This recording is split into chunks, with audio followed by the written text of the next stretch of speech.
selalu berusaha menyimpan sesuatu yang bisa membawa manfaat, baik untuk dirinya, untuk anak cucunya, maupun untuk keluarganya, untuk masa kini dan masa depannya. Kadang simpanan itu berbentuk uang, kadang berupa tanah, lain saat berbentuk pabrik, dan lain sebagainya. Sementara masa depan yang paling pasti adalah akhirat.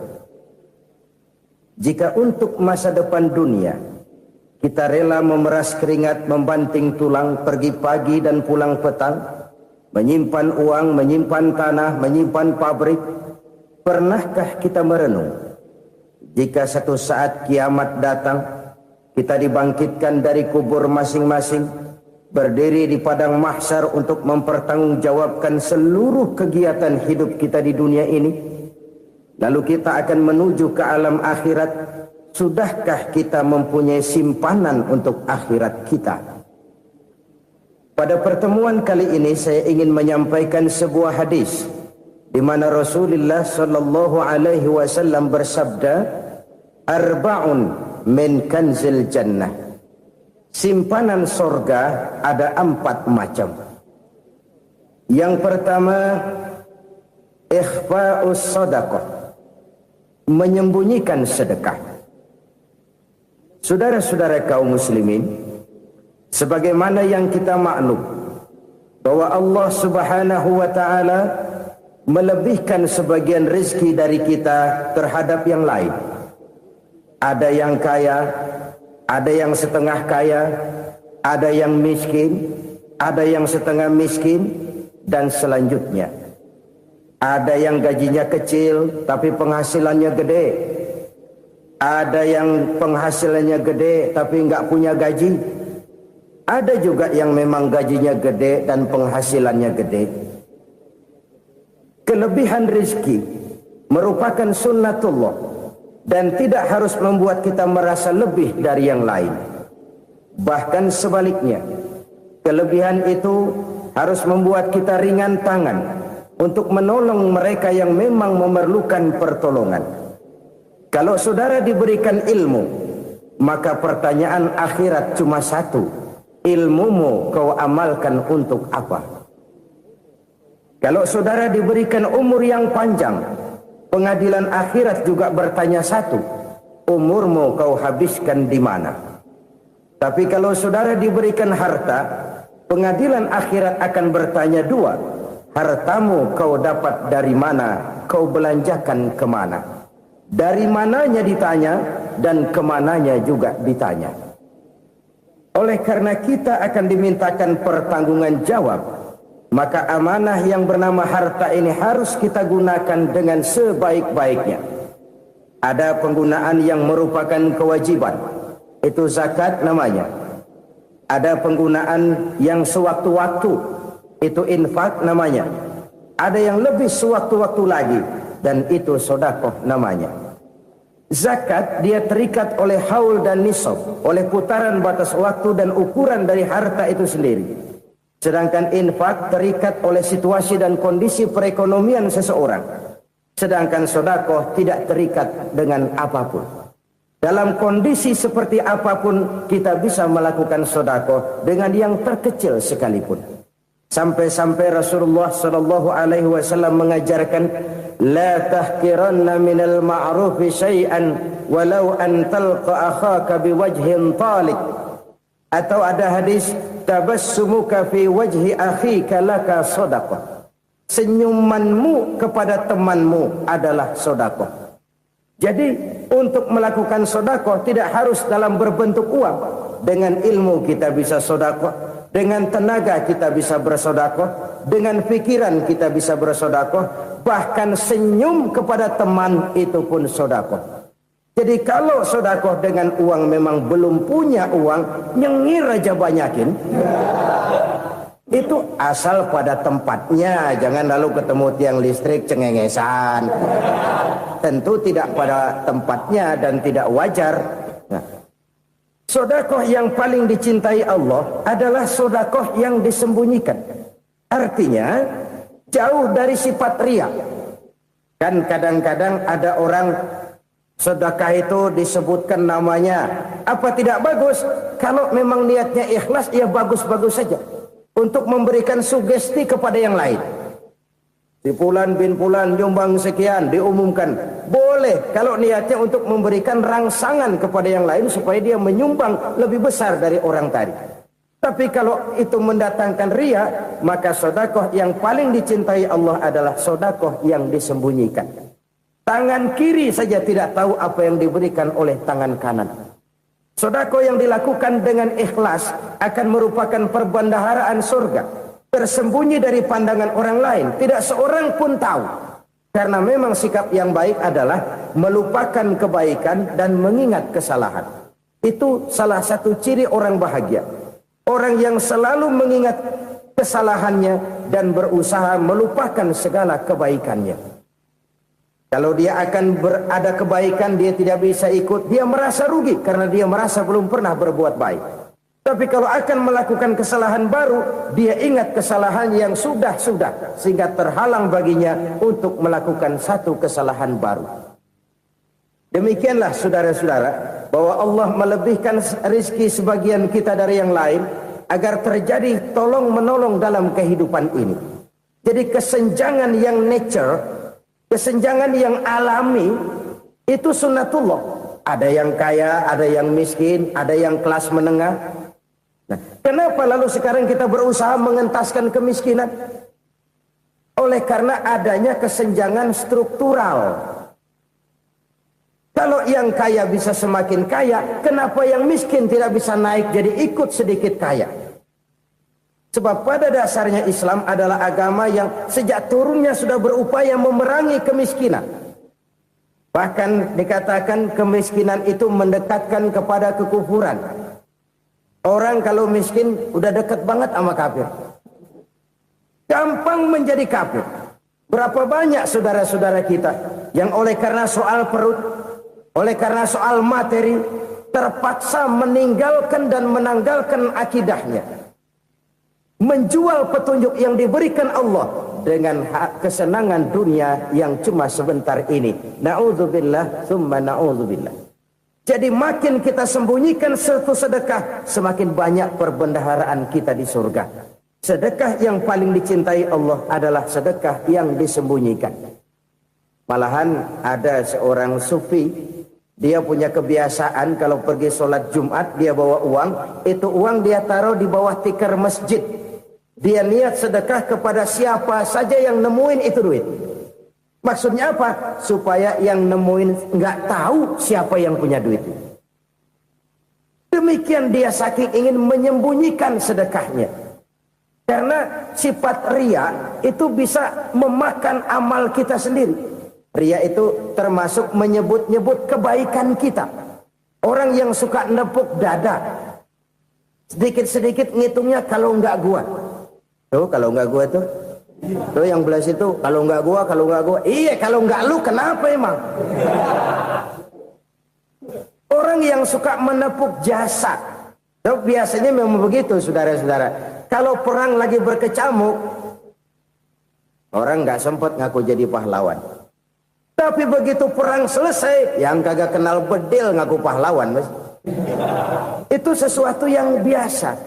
Oleh karenanya, orang-orang yang ikhlas dalam bersedekah, disembunyikannya sedekah itu, Allah cinta betul. Malahan ada hadis memberikan jaminan, inna sedaqatal mar'il muslimi tazidu fil umri wa tadfa'u mitatas su'i. Sesungguhnya sedekahnya seorang mukmin tazidu fil umri, bisa menambah umur panjang. Wa tadfa'u mitatas su'i, dan menyelamatkan manusia dari mati secara su'ul khatimah. Jadi siapa yang kepengen panjang umur, banyaklah sedekah. Yang bosan hidup, pelit terus. Sedekah menambah panjang umur dan menyelamatkan manusia dari mati secara su'ul khatimah. Pak, katanya umur itu nggak bisa ditambah, nggak bisa dikurangin. Kapan? Kalau ajal sudah datang. Fa idza jaa ajaluhum la yastakhiruna sa'atan wa la yastakdimun. Kalau ajal datang tidak bisa dimajukan, tidak bisa dimundurkan. Itu kalau ajal sudah datang. Tidak bisa lagi umur ditambah dikurangi, sudah datang. Tapi kalau belum datang, itu kan haknya Allah. Mau ditambah, mau dikurangi, hak prerogatif Allah. Sebagai pencipta manusia, Allah maha kuasa dan maha mampu. Sedekah ini menambah panjang umur dan menyelamatkan manusia dari mati secara su'ul khatimah. Itu orang mati kan sama ya, kondisinya mati, nggak nafas. Tapi hakikat mati kan lain-lain. Ada yang mati itu husnul khatimah, baik akhirnya. Misalnya lagi ngaji mati, lagi sholat mati, lagi sedekah mati. Ini yang dinamakan dengan husnul khatimah, baik di akhirnya. Sebaliknya ada yang su'ul khatimah, jelek di akhirnya. Ini yang jadi catatan akhir. Lagi nyekek botol, mampus. Lagi banting kartu, modar. Su'ul khatimah, jelek pada akhirnya. Sedekah menyelamatkan manusia dari mati secara su'ul khatimah. Dan kita semua kepengen mendapat husnul khatimah, jauh dari su'ul khatimah. Oleh sebab itu yang bisa menyelamatkan kita dari penyakit itu antara lain adalah sedekah yang disembunyikan. Yang dikerjakan dengan ikhlas karena Allah. Tidak karena kepengen dipuji orang. Tidak karena ingin dikatakan orang pemurah. Sebab orang dermawan itu orang yang memberi tanpa harus diminta. Kalau masih harus diminta, ya belum dermawan namanya. Masih harus diminta. Kalau nggak diminta ya tulus. Lolos, polos. Saudara-saudara kaum muslimin rahimakumullah. Harta adalah amanat dan akan kita pertanggungjawabkan.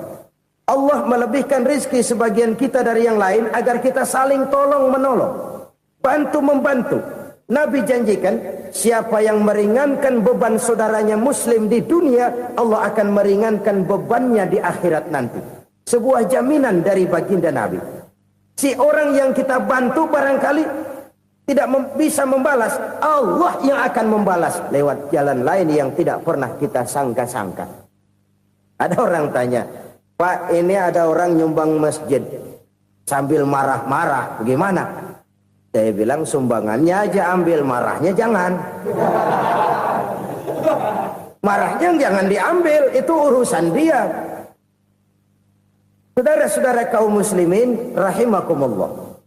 Umat Islam ini kan umat yang punya potensi besar. Kadang kita merenung, kenapa kadang-kadang pembangunan masjid kok lambat sekali? Kalau hotel hari ini peletakan pertama, bulan depan peresmian. Supermarket hari ini peletakan batu pertama, minggu depan peresmian. Tapi kalau sudah yang namanya masjid, kadang-kadang peletakan batu pertama sekaligus jadi batu terakhir.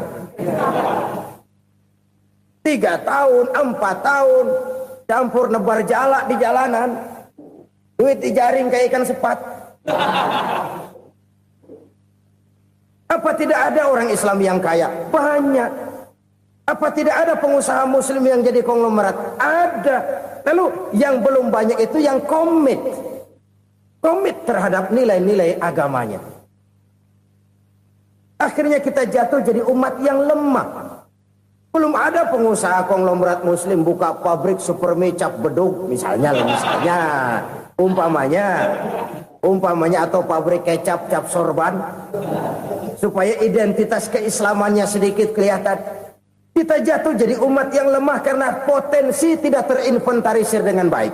Kita ini ibarat kompor yang cuma matengin nasi orang lain. Potensi kita dimanfaatkan oleh orang lain. Ukhuwah Islamiyah kita baru terbatas kepada silaturahmi. Ukhuwah di bidang ekonomi kita lemah. Ukhuwah di bidang kebudayaan kita lemah. Apalagi ukhuwah di bidang politik kita lebih rapuh lagi. Padahal ukhuwah itu adalah totalitas kehidupan manusia. Menyangkut ipolek sosbud. Memerlukan nilai-nilai ukhuwah. Jadi oleh karena itu mari kita menyadari. Di dalam harta kita, walaupun kita yang cari, pergi pagi, pulang sore, peras keringat, banting tulang, di sana ada harta anak yatim. Di sana ada hak masjid. Di sana ada hak pesantren, di sana ada hak jihad. Berbahagialah seseorang apabila dia oleh Allah dijadikan keran. Keran itu menyimpan air, tapi tidak untuk dirinya, tapi disalurkannya kepada mereka yang memang memerlukannya. Saudara-saudara kaum muslimin rahimakumullah, ini yang pertama. Jadi perbendaharaan surga adalah menyembunyikan sedekah. Orang lain nggak tahu, kita pun nggak pernah ngitung-ngitung. Kita anggap lewat begitu saja, padahal itu deposit akhirat. Satu. Yang kedua, perbendaharaan surga itu apa? Wa kitmanul musibah, menyembunyikan kesulitan. Kadang orang takut menghadapi kesulitan, tapi makin kita merenung, hidup ini kan sebenarnya urusan. Takut sama urusan, ya jangan hidup. Tandanya orang hidup itu kalau punya urusan. Urusan melupakan problem. Problem sering menimbulkan kesulitan. Kesulitan bukan untuk ditakuti, tapi untuk diatasi dan dicarikan jalan keluarnya. Siapa sih orangnya yang gak pernah sulit-sulit? Makin tinggi status sosialnya, makin gede urusannya. Makin tinggi kualitas imannya, makin berat tingkat kesulitannya. Cuma memang yang namanya enak itu seperti pelangi. Biang lala itu nggak pernah di atas kepala kita, di atas kepala orang melulu. Lu sih enak lu, kata kita. Dia juga bilang yang enak kan lu. Pelangi itu nggak pernah di atas kepala kita. Kata tukang beca, aduh enak ya naik Mercy.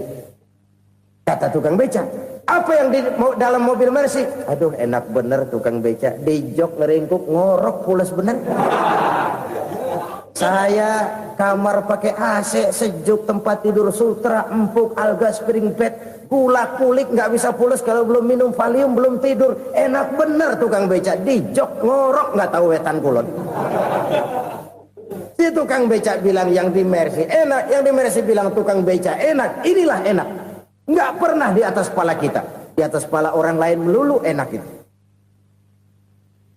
Nah, saudara-saudara,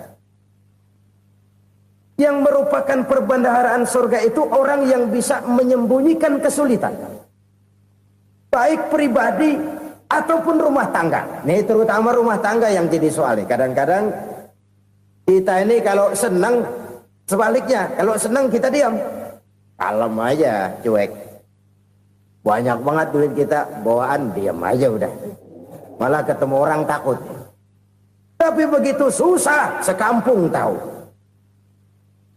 Padahal Nabi mengajarkan perbendaharaan surga itu menyembunyikan musibah, menyembunyikan kesulitan. Kalau enak, cerita sama orang-orang. Kalau nggak enak, rasain sendiri, tekan sendiri, atasin sendiri. Kita kan sebaliknya, senang kita diam, asal lagi susah, paling tidak kita nyari teman buat cerita kesusahan. Siapa orangnya yang nggak pernah susah? Cuma soalnya bagaimana kita mengatasi kesusahan itu sendiri. Begitu juga misalnya kalau orang sudah berumah tangga, itu orang tuanya harus menjadi tempat dia cerita yang enak-enak saja. Yang nggak enak rasain berdua, selesaikan berdua, atasin berdua. Jangan dibalik. Asal senang diam, giliran susah saja. Maknya laporan. Terbalik. Bisa menjaga security informasi. Maka nama bayam keluar diem, malah seluitan. Enak amat lo makan daging ayam. Security informasi. Saudara-saudara kaum muslimin rahimakumullah. Ujian yang terberat itu yang pernah diberikan kepada para nabi, para rasul, para aulia, para ulama. Makin tinggi keimanan, makin berat bentuk kesulitan. Ayo saya kemukakan satu contoh saja. Ada seorang nabi yang kaya, nabi kaya, namanya Nabi Ayub. Iblis kalau orang begini kan keki, ibadahnya rajin, kaya. Nah, yang kayak begini susah digodain. Kalau ibadahnya rajin, miskin, kali bisa disogok. Sini imannya mantap, ibadahnya rajin, kaya, nabi lagi. Oh, tapi namanya iblis nggak kurang akal. laporan. Tuhan, kenapa Les? Ya ini bahasa saya, bahasa Qur'annya sih nggak gitu. Itu hambamu yang namanya Ayub, dia rajin ibadah cuma karena dikasih kaya aja. Coba kasih miskin dia, berhenti dia sembahyang. Ah, kamu bisa aja. Saya tahu Ayub itu hambaku yang ikhlas. Saya buktiin Tuhan, silahkan. Dibuktiin lah, iblis turun ke alamin. Yang mula-mula dia lakukan, dia rusak sawah ladang Nabi Ayub. Dia binasakan binatang ternak Nabi Ayub.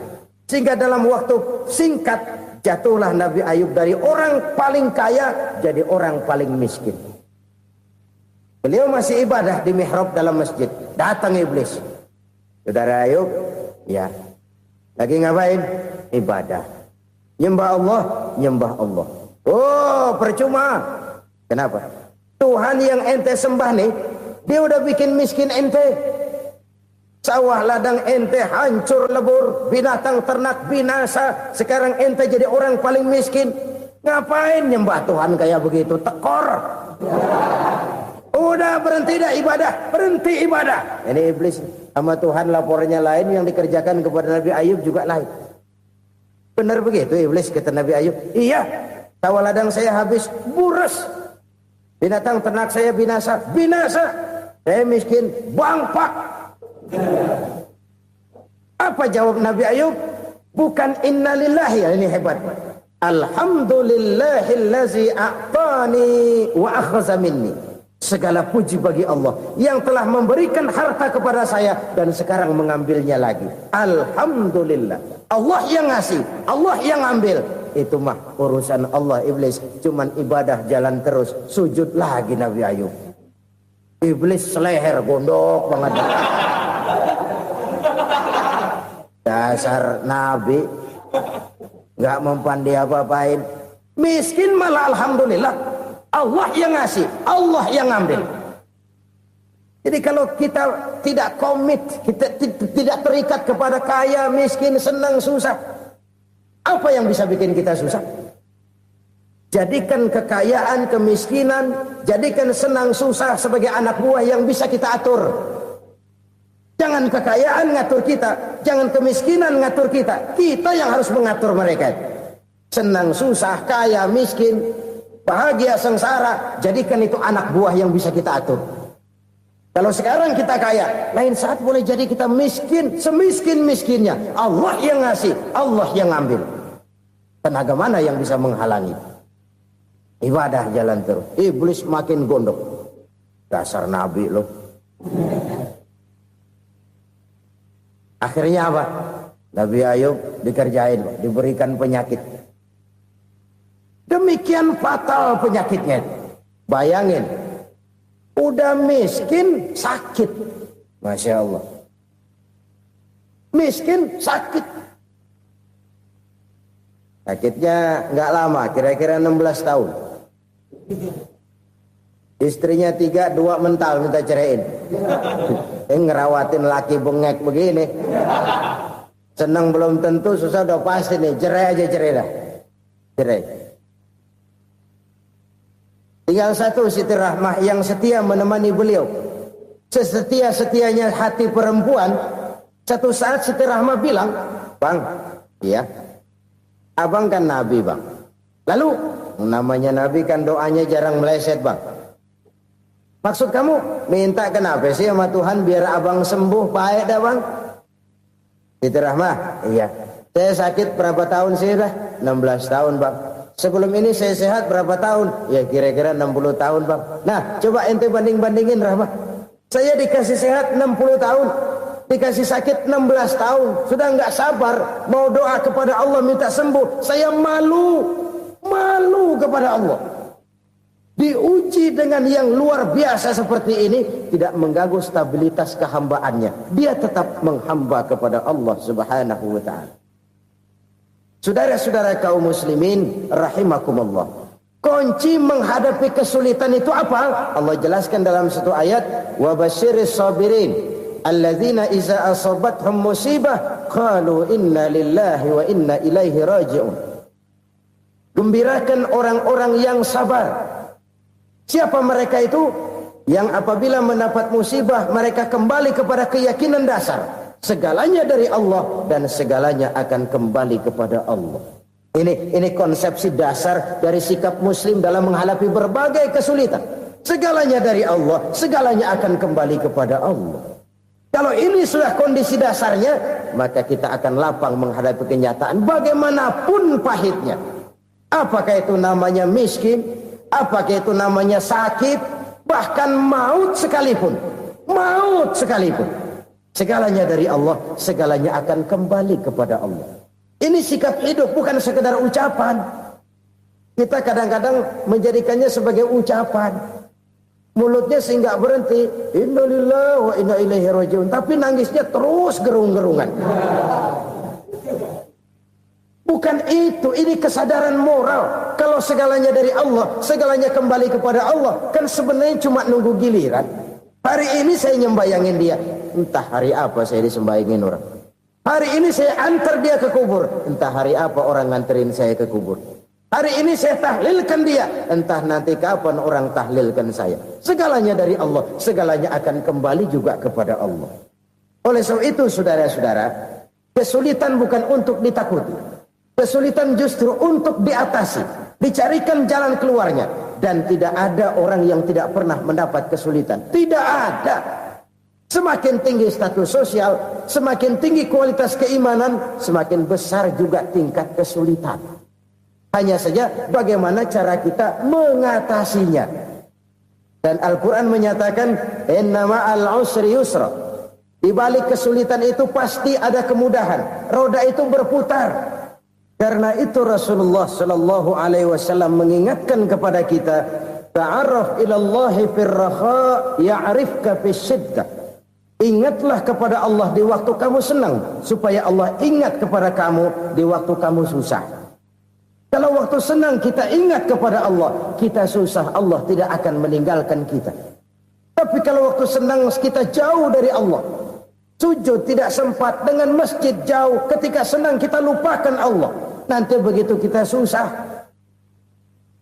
Allah lupakan kita. Dan itu menyakitkan. Oleh karena itu orang-orang tua kita dulu bilang, kalau lagi sehat ingat-ingat lu bakal sakit nanti. Kalau lagi kaya ingat-ingat satu saat kita bakal jatuh miskin.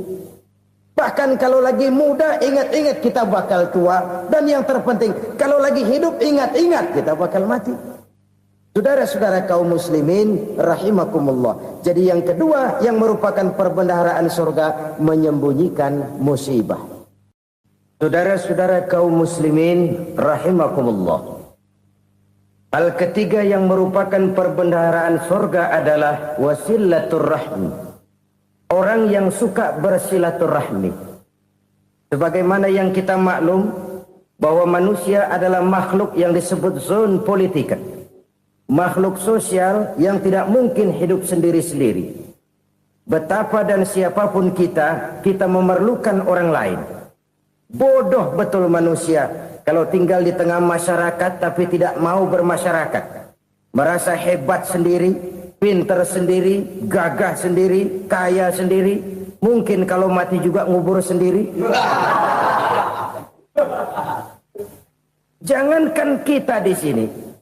Di sorga saja Nabi Adam waktu sendirian bengong melulu. Mondar mandir. Allah tegur dam sepi dam. Ya ini kalau bahasa saya. Iya Tuhan sepi ini nggak ada coret-corekan pisan ini. Diciptakan Siti Hawa baru anteng Nabi Adam. Itu di surga. Cobalah. Umpamanya saudara tinggal di Jakarta nih. Kayak bener. Apaan aja di Jakarta punya saudara dah. Jembatan Semanggi ambil.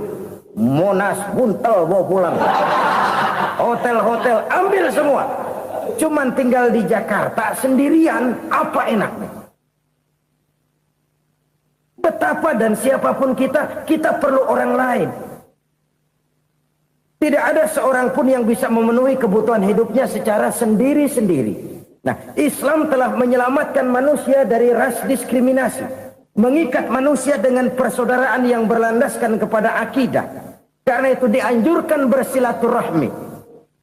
Bahkan Nabi menyatakan, man arada ayyubsata lahu fi rizqihi wa yunsa'a fi atharihi falyasil rahimah. Siapa yang kepengen diluaskan rezekinya dan dipanjangkan usianya, banyaklah ia bersilaturahmi. Siapa yang kepengen dimudahkan rezekinya, hendaknya ia banyak bersilaturahmi. Kalau banyak teman, kesulitan kan paling tidak ada tempat cerita. Udah susah, sendirian kita pikirin diri, nggak ada tempat tukar pikiran. Cepet banget sama bengek. Dilawan sendiri.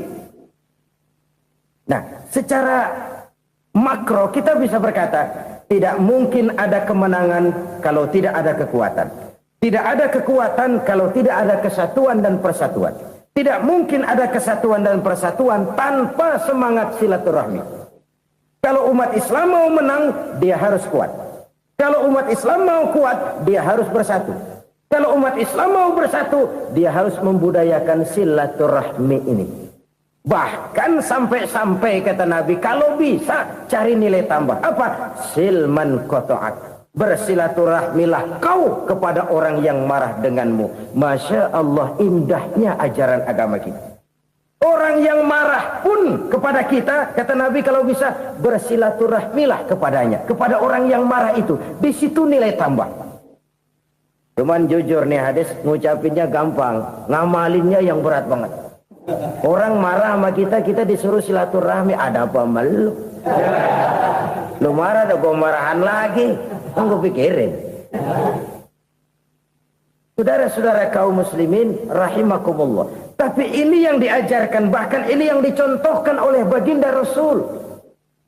Bagaimana begitu mudah? Misalnya satu saat Abu Jahal ini ngatur strategi bagaimana bikin Muhammad celaka. Dia gali lubang di depan tempat tidurnya. Dia tutupin daun korma. Terus dia panggil seseorang, ke sini. Kasih tahu Muhammad, pamannya sakit keras, minta ditengokin. Berangkat orang ini ke sana. Muhammad, labbaik. Pamanmu sakit keras, dia minta ditengokin. Baik, saya akan datang menjenguk beliau. Berangkatlah Nabi ke rumah Abu Jahal tanpa prasangka apapun. Abu Jahal udah pasang stil, selimut 3 rangkap setengah dia pakai, persis kayak orang meriang. Tapi sembari ngintip dari balik selimut, begitu Muhammad buka pintu, nah masuk perangkap nih. Muhammad jalan menuju tempat pembaringan. Makin lama makin dekat, makin lama makin dekat, makin dekat ke lubang yang dipasang oleh Abu Jahal itu. Dalam hati Abu Jahal, terus dah jatuh, mampus dah lo ini. Mampus lo hari ini nih. Apa yang terjadi? Malaikat Jibril datang. Muhammad, pamanmu cuma pura-pura sakit. Di depan tempat tidurnya ada lubang perangkap supaya kamu jatuh ke situ. Sudah, kamu pulang. Balik kanan Nabi. Sudah hampir jatuh ke lubang, balik kanan, pulang. Bayangin kecewanya Abu Jahal. Muhammad dikit lagi, Muhammad dikit lagi. Enggak paman, saya pulang aja. Emosi bangun dari tempat tidur, enggak sadar kalau lagi pura-pura sakit. Lompat ngejar Nabi, dia lupa dengan lubang yang dia gali. Usrak, nyemplung sendiri ke dalam lubang.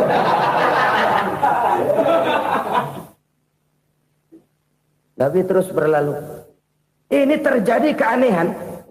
Jatuh ke lubang yang dia gali itu sebenarnya nggak terlalu dalam ya, antara 3-4 meteran lah. Tolong saya jatuh ke lubang ini. Datanglah pelayan-pelayannya itu. Angkat saya dari sini. Oh, yang ngulurin tambang. Satu gulung, belum juga nyampe itu tambang. Kurang, beli lagi ke warung. Sambung, ulur lagi, nggak juga bisa sampai. Wah, ini kerjaan Muhammad ini. Tolong, siapa salah seorang kamu ke rumah Muhammad, kasih tahu encangnya kecebur. Minta ditolongin. Sampaikan kepada Rasul. Kenapa? Pamanmu jatuh ke lubang, Muhammad minta tolong diangkatin. Tambang udah nyambung-nyambung nggak nyampe juga. Ya, nanti saya datang, saya tolong. Coba. Nyata-nyata orang berniat jahat mau mencelakakan dia. Datang dia menolong. Ini yang disebut air tuba dibalas air susu ya ini. Bukan sebaliknya. Air tuba dibalas air susu. Paman, kecebur ya? Iya Muhammad, tolong ini. Pegang tangan saya. Nabi ulurkan tangannya. Nyampe. Dipegang oleh Abu Jahal. Diangkat ke atas. Sampai atas. Apa kata Abu Jahal? Sihirmu memang hebat Muhammad. Udah ditolongin dikata sihir. Yang enak kita kemplang kan itu orang begitu. Urusan apa? Tapi inilah akhlak. Kalau bisa kamu bersilaturahmilah dengan orang yang marah kepadamu sekalipun. Orang marah kita tetap baik. So, kalau kita berbuat baik sama orang yang memang baik, rasanya sih biasa-biasa aja. Orang baik kita baik lagi, ya draw aja, belum ada nilai tambah di situ. Baru ada nilai tambah kalau kita bisa berbuat baik kepada orang yang nyakitin kita. Itu namanya kita setingkat di atas dia. Dia sakitin kita, kita berbuat baik sama dia. Dia pelit sama kita, kita baik sama dia. Dia marahin kita, kita deketin dia. Di situ kita punya nilai tambah. Jadi siapa yang ingin diluaskan rezekinya kata Nabi dan dipanjangkan umurnya, hendaklah ia banyak-banyak bersilaturahmi. Sederhana sebenarnya silaturahmi, tapi silaturahmi membangkitkan semangat kesatuan dan persatuan. Kesatuan dan persatuan melahirkan kekuatan. Dalam matematika 1 ditambah 1 pasti 2. Tapi di tengah masyarakat, 1 orang takut ditambah 1 orang takut, hasilnya jadi 2 orang setengah berani. Kenapa setengah berani? Karena udah berdua. Tadi pan takut sendirian. Kalau dia kumpul turu-turu takut lah jadi berani. Kita yang lemah, kita yang tidak berdaya, kita yang miskin, kalau mau kompak bersatu, apa yang nggak bisa kita kerjain? Apalagi tinggal di kota besar, pilihan cuma 2. Bertahan atau minggir. Bertahan atau minggir. Untuk bisa bertahan harus mampu bersaing. Untuk mampu bersaing harus punya keahlian. Keahlian harus ditunjang dengan pendidikan. Ditambah oleh kekompakan sebagai umat. Udah miskin mencar mulu, orang injak kita. Orang nggak pandang urusan apa yang malu. Oleh karena itu silaturahmi pada hakikatnya merupakan roh dari ukhuwah yang diajarkan oleh agama kita. Bagaimana Islam menyelamatkan masyarakat manusia dari ras diskriminasi, mengikat manusia, dan tidak ada persaudaraan yang lebih indah selain persaudaraan yang diikat dengan nilai-nilai akidah. Sepanjang orang di jalan Allah, itulah saudara kita. Keluar dia dari jalan Allah, selesailah persaudaraan sampai di situ. Karena itu, kalau ingin menyimpan sesuatu di surga, banyaklah bersilaturahmi. Datang ke rumah ini, datang ke rumah itu, dan lain sebagainya. Itu simpanan kita di akhirat nanti. Ini yang ketiga. Saudara-saudara, yang keempat, perbendaharaan surga itu apa? Wa qawlu la hawla wa la quwwata illa billah. Ucapan la hawla wa la quwwata illa billah. Ibadah kan ada yang berat, modalnya besar. Bangun masjid berat, modalnya besar. Bangun rumah sakit berat, modalnya besar. Ada ibadah yang berat tapi modalnya ringan. Misalnya puasa. Puasa itu berat, mengendalikan nafsu. Kalau sekedar nggak makan nggak minum sih enteng, mengendalikan nafsu. Itu jihad terbesar, tapi kan modalnya ringan, cuma niat saja. Ini ibadah berat, modalnya ringan. Ada ibadah yang ringan, modalnya juga enteng. Seperti termasuk ucapan la haula wa la quwwata illa billah. Tanpa sadar, la haula wa la quwwata illa billah. Nyelengin tuh di surga. Nyelengin, kita nggak terasa, nyelengin simpenan akhirat. La haula wa la quwwata illa billah. Nyimpan lagi. Kaget, la haula wa la quwata illa billah, nyimpan lagi, banyak simpenan. Walaupun sebenarnya yang dimaksud di sini adalah kesadaran batin bahwa tidak ada daya dan kekuatan kecuali Allah. Itu intinya. Kita memulai pekerjaan disunahkan baca bismillah, kan begitu. Apa itu? Kesadaran moral Bahwa ini saya bisa kerjakan. Saya kerjakan ini dengan menyebut nama Allah. Kenapa? Kalau Allah tidak memberikan daya dan kekuatan, mana mampu saya kerjakan ini. Maka saya kerjakan ini dengan menyebut nama Allah. Bismillah. Kesadaran moral. Manusia hanya wajib berusaha, tapi nggak pernah wajib berhasil. Banyak hal-hal yang kalau kita renungkan secara rasio nggak mungkin. Tapi jadi kenyataan. La haula wa la quwata illa billah. Tidak ada daya dan kekuatan kecuali bagi Allah semata-mata. Kesadaran moral akan kelemahan dan keterbatasan makhluk bernama manusia. Kadang kita kagum dengan otak, tapi kita sering lupa sama yang bikin otak. Padahal bagaimanapun hebatnya otak, yang bikin otak pasti lebih hebat dari otak. Nggak percaya, silahkan otak-otakan. Inilah kecenderungan. Kita kagum dengan pesawat-pesawat mutakhir, bukan main besi gede banget terbang itu. Alangkah hebatnya. Lalu apa yang bikin otak tidak lebih hebat dari itu semua? Kita puji laut. Apa yang bikin laut tidak lebih hebat dari laut itu? La haula wa la quwata illa billah. Tidak ada daya dan kekuatan kecuali Allah. Apa yang bisa kita lakukan? Kalau tidak karena daya dan kemampuan yang diberikan oleh Allah kepada kita. Lahirlah sikap tawadu, rendah hati. Tidak melonjak menjadi angkuh dan sombong. Sadar akan kelemahan dan keterbatasan diri. Sebagai makhluk yang diciptakan oleh Allah subhanahu wa ta'ala. Jadi satu sisi ini ucapan yang berpahala. La haula. Jadi wiridan. Pada sisi lain ini kesadaran moral. Sikap mental, kesadaran batin bahwa yang punya daya dan kekuatan itu cuma Allah. Kita nggak pantas untuk sombong, sebab sombong itu pakaiannya Allah. Kita nggak sedang pakai pakaian Allah, kegedean. Dan makin kita renungi, makin terbentur. Apa sih yang bisa kita sombongin?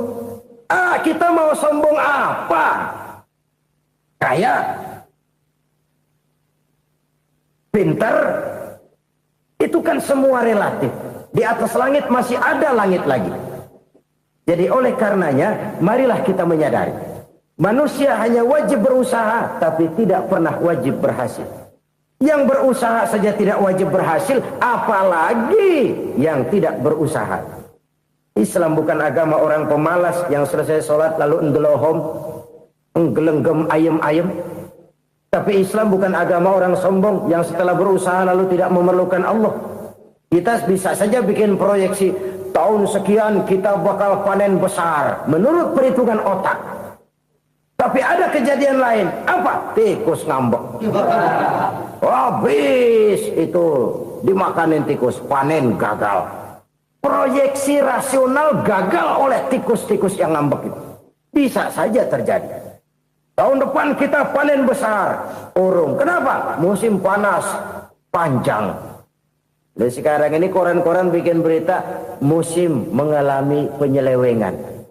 Bukan cuma manusia yang nyeleweng sekarang. Musim pakai nyeleweng.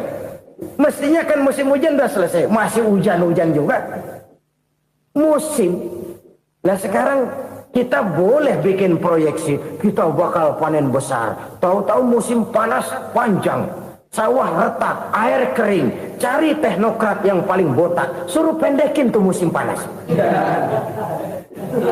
La haula wa la quwata illa billah. Inilah kesadaran moral. Saudara, saya teringat satu saat ada seorang konglomerat.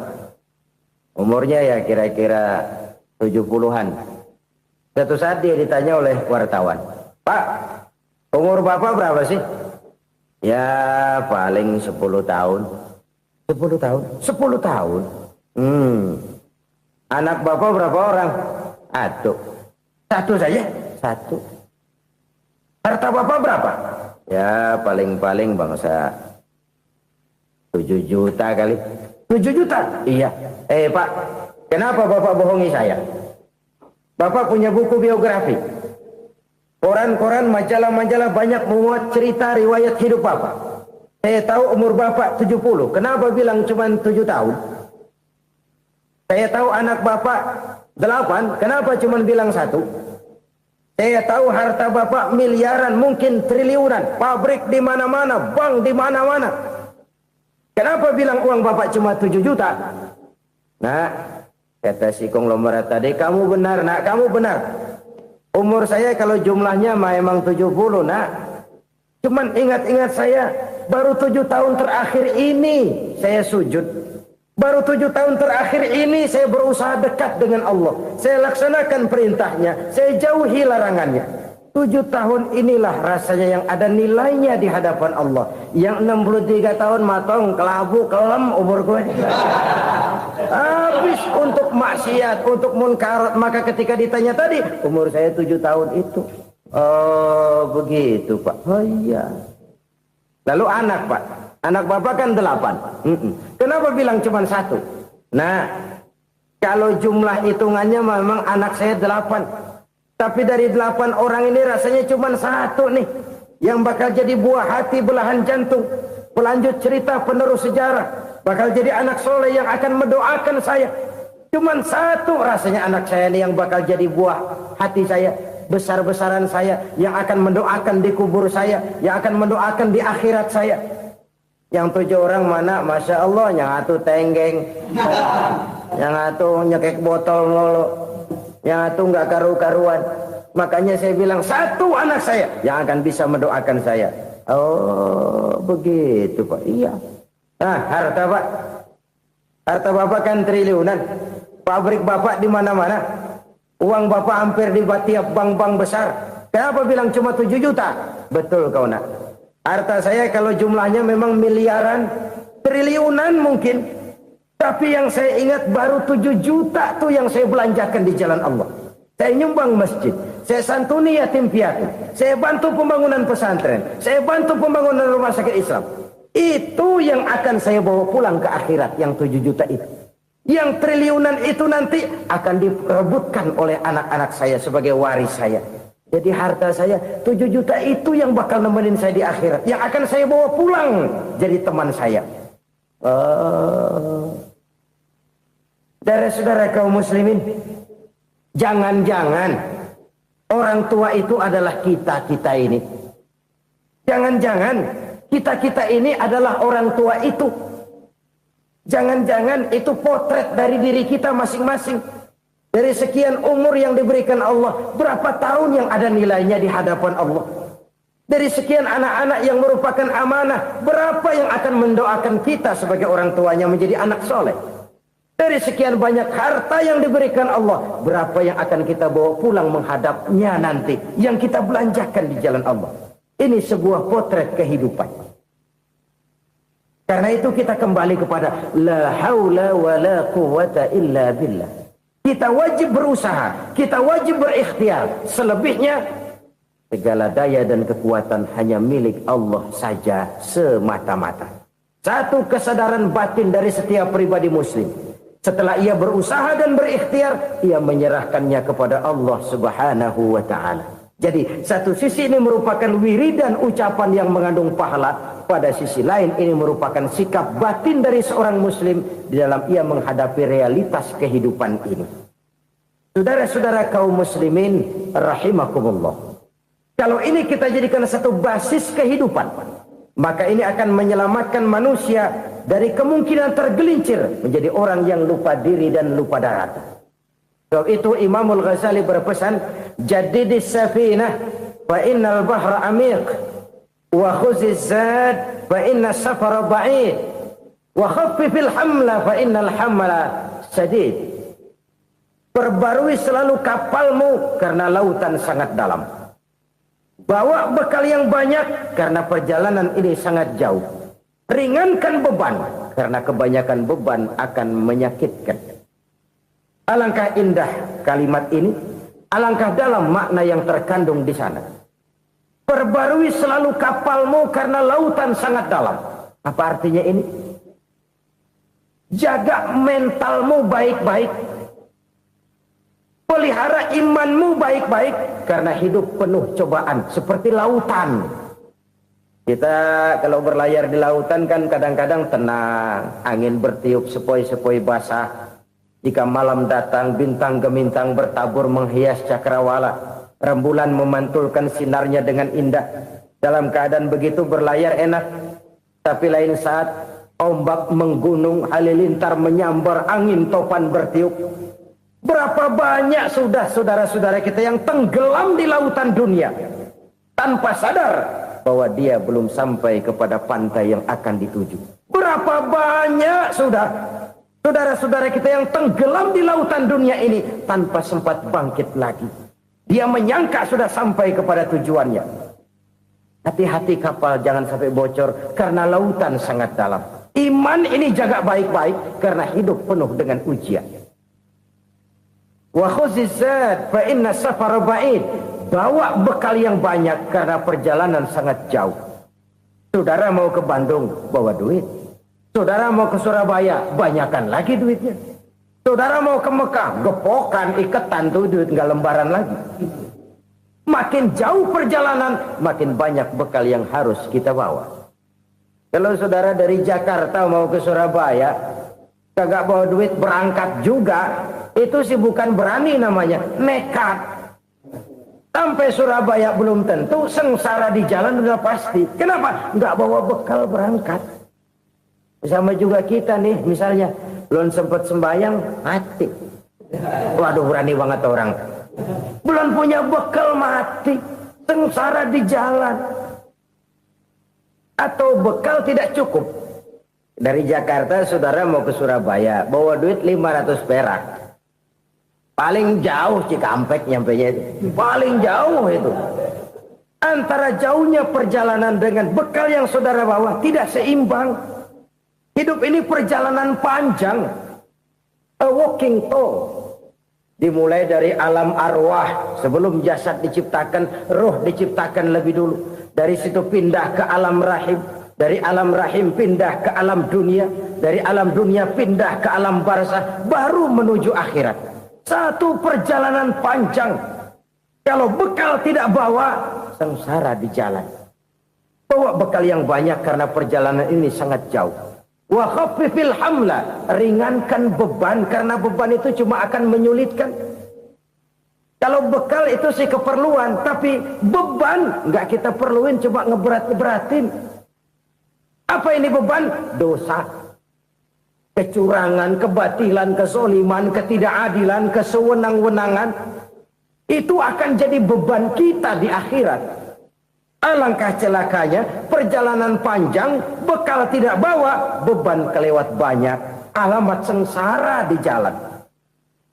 Pahala tidak ada, dosa berlipat ganda. Na'udzubillah, summa na'udzubillah. Kalau kita rangkum nasihat Al-Ghazali dengan kisah si konglomerat tadi, kita akan mengambil kesimpulan. Pertama, bekal terbaik dalam menghadapi gejolak kehidupan ini tidak lain adalah iman. Yang kedua, pahala dan dosa. Dua hal kontroversial. Pahala adalah bekal, dosa adalah beban. Tapi kita sekarang kan tidak begitu terangsang kepada yang abstrak. Orang berlomba mencari yang konkret-konkret saja. Yang real. Kalau memang dosa, benjol dong. Kira-kira begitu. Kira-kira begitu. Persis orang Yahudi dulu. Orang Yahudi itu kan pernah minta kepada Nabi Musa. Ya Musa, lan nu'mina laka hatta narallaha jahrah. Musa, kami nggak bakal mau beriman kepada Allah kalau belum kami lihat Allah ada nongkrong di depan kami. Kalau memang Tuhan ada, taruh dong di depan kami. Mau yang konkret-konkret saja. Kalau memang dosa, benjol dong. Kalau memang pahala, berasa dong. Orang terangsang kepada yang real, yang konkret-konkret saja. Karena itu, untuk mengejar dosa, orang mau bayar. Tapi untuk mengejar pahala, walaupun tidak bayar, orang segan. Ini yang dikatakan oleh Nabi, kamu mengharapkan ke surga, tapi kamu berat melaksanakan sesuatu yang bisa membawa kamu ke surga. Kamu ingin jauh dari neraka, tapi tiap saat kamu lakukan perbuatan-perbuatan yang justru menjerumuskan kamu ke neraka. Idda'aitum an-najata minan nar wa ramaitum fiha anfusakum. Kamu ingin selamat dari neraka, tapi kamu lemparkan diri kamu ke neraka. Kamu ingin masuk surga, tapi berat sekali kamu melakukan perbuatan-perbuatan yang bisa menyampaikan kamu di surga. Saudara-saudara kaum muslimin rahimakumullah. Jadi hal keempat yang merupakan perbendaharaan surga adalah la haula wa la quwwata illa billah. Satu sisi ini merupakan ucapan yang memperberat timbangan akhirat. Pada sisi lain ini merupakan sikap hidup seorang muslim. Kesadaran batin yang sangat dalam bahwa tidak ada daya dan kekuatan kecuali Allah. Dan itu kita simbolkan pada saat memulai pekerjaan dengan bismillah, dengan menyebut nama Allah. Satu kesadaran moral, saya hanya bisa melakukan ini karena diberikan daya dan kekuatan oleh Allah. Lahirlah sikap tawadu, rendah hati, tidak melonjak menjadi angkuh dan sombong. Saudara-saudara, sampai sini dulu jumpa kita kali ini. Semoga 4 perbendaharaan surga ini dapat kita lakukan, yang kelak akan merupakan bekal kita di kemudian hari nanti. Amin ya rabbal alamin. Terima kasih atas segala perhatian. Mohon maaf atas segala kekurangan. Usikum wa iyaya bitaqwallah. Wassalamualaikum warahmatullahi wabarakatuh.